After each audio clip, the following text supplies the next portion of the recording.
Hey all, good afternoon. It is Wednesday, February 3rd. This is your weekly CRC update. I am looking at my window behind you where it is bright sunshine. Such a gift to be able to see that.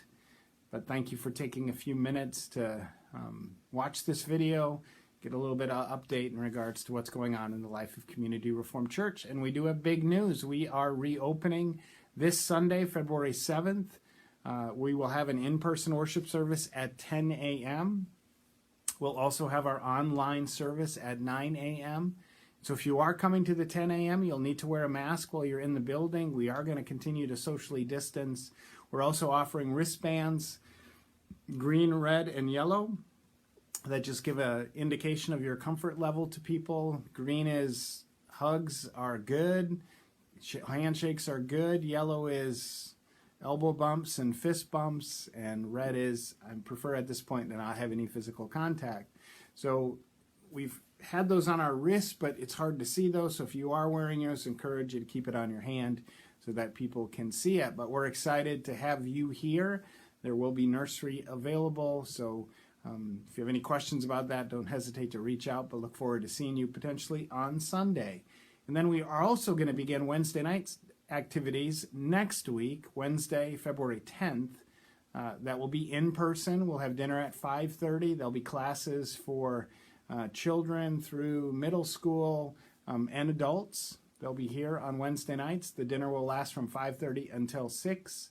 And then the classes will begin at 6 and end at 6:45. We are condensing that time just to not keep people in the same space for too long. So I hope you can join us for that. The adult class that we're going to be focusing on is Obstacles in Following Jesus. That class will take place in the sanctuary, and that class will also be available online. So that's the one adult class that we're going to be offering. And it really begins to build upon a theme that you're going to see us move into in the season of Lent, where we're going to be taking a look at the season of Lent. The series is going to be called Acceptable Sins, which that's a contradiction. I hope you catch that. But part of the challenge is we sometimes look at sin and we put them in different levels. And some sins we see as more acceptable than others. And that's not okay. And we're going to be talking about some of those places of sin where sometimes we accept them way more than they should ever be accepted, because no sin should be accepted. So the class on Wednesdays is going to start moving us in that direction. So we talk about some of the obstacles, and obviously the foundation of that is sin, but also begin moving into Lent with looking at some of those acceptable sins, because there are consequences, right? There are consequences to sin in our life. It's part of why I'm a little plump right now, because of a lack of self-control and some of the challenges over the course of these last 9 months with COVID, that it's easy for us to fall into allowing our selfishness drive the bus for us. So I hope that that series will be helpful for all of us.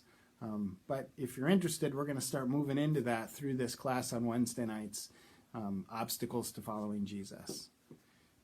So wanted to give a shout out to Jan Boss. Some of you probably have seen that she was the Charlevoix Chamber of Commerce Citizen of the Year. And I think it's due in part to her work with Safe Haven and the incredible community work that that ministry is doing. But we also recognize and celebrate Jan's heart for people in our community and the multitude of ways that she has and continues to invest in our community. So we celebrate with her in being Citizen of the Year. So I encourage you to give a shout out to her, congratulate her for that honor. So also, this Sunday, we're going to be continuing our I Am series. We have a couple weeks left with that. We're going to be in John chapter 14, verses 1 through 14. I am the way, the truth, and the life. And so I encourage you to be in that text in advance of our gathering this Sunday, whether online or thankfully in person. But we're going to be focusing on what it is that Jesus is the way, the truth, and the life. And then two other things just to be praying for. Pam Sweenor is in the hospital in Munson. Hopeful that she's able to come home here shortly. And just encourage you to continue to pray for Erin Nickel as she heals from some of the impact of having COVID. So be praying for Erin and her family. Be praying for Pam and for Dick and for their family. Thank you for taking a few minutes to watch this. I hope you have a great week.